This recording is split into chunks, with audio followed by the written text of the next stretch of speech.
Good morning, everyone, and welcome once again to Wacky Wednesday. Recently, we celebrated the 9 auspicious days of Navratri. Yes, it celebrates the Devi within and without us. Navratri is celebrated all over India.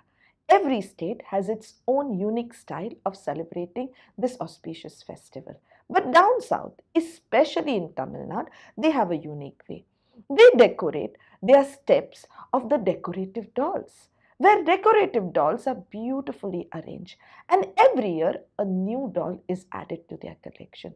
This decoration is called Golu. People visit each other's houses to admire the Godus and to partake in the festivities. But there's one doll, or rather a pair of dolls, which are absolutely essential in all traditional Golus. These are the wedding dolls or the fertility dolls. Yes. So today I thought, why don't I reintroduce you to the fertility doll? Yes. This doll was traditionally gifted by the bride's mom to the bride on her wedding day as she came to her in-laws house. So she came to the in-laws house with this fertility doll. And do you know what she is made from? She is made from Rakhtachandan or red sandalwood or Petrocarpus santolinus, which is its botanical name. Now, mind you, it is way different than the yellow, fragrant sandalwood. In fact, this sandalwood doesn't have any fragrance, but it is packed with a lot of medicinal value. Yes, so our fertility doll is made from Rakhtachandan. Raktha is blood, Chandan is sandalwood. Hence, as the name suggests, this sandalwood was best for healing where there was bleeding, excessive bleeding. So, do you see, in good old days, the girls got married early, and the newly married bride, because of the stress or whatever, would have a lot of menstrual flow, and then her fertility doll would come to her aid. Or if she conceived early, there was either a threatened abortion or unexplained bleeding during the pregnancy. Again, the fertility doll came to the aid. Also, this fertility doll has a great benefit for the sexual performance of young boys. It calms down the anxiety around the performance and hence the boy can perform well. Now, do you see? The fertility doll helps not just the bride but also the groom. Yes, this fertility doll also has a lot of antiseptic and drying effect. Hence, it's a great remedy for acne, especially in young girls. So, when this Rakhtachandan is mixed with rose water and applied to the skin, it helps heal the acne. Then do you know it also absorbs the blood? And in good old days, when iPads and iPhones didn't vie for the attention of children away from outdoors, children would be playing outdoors. Even I would play hide and seek and climb up trees. And of course, when you play outdoors, you fall. And when you fall, you get a bump or a bruise. My mom had a great remedy. She would take out her doll, and after a lot of use, the doll turns like this. Take this a stone skillet and on that put a little bit of water and then gently keep on rubbing it till a lot of red sandalwood paste got made. Then she would take the sandalwood paste in a little iron skillet, warm it up just lightly, and apply it onto the bump and the bruise. Before we know, the bump and the bruise went away. An unblemished skin. Yes, this Rakhtachandan also has a great property for lightening up skin and taking away the effects of sunburn or other blemishes or skin pigmentation. Yes.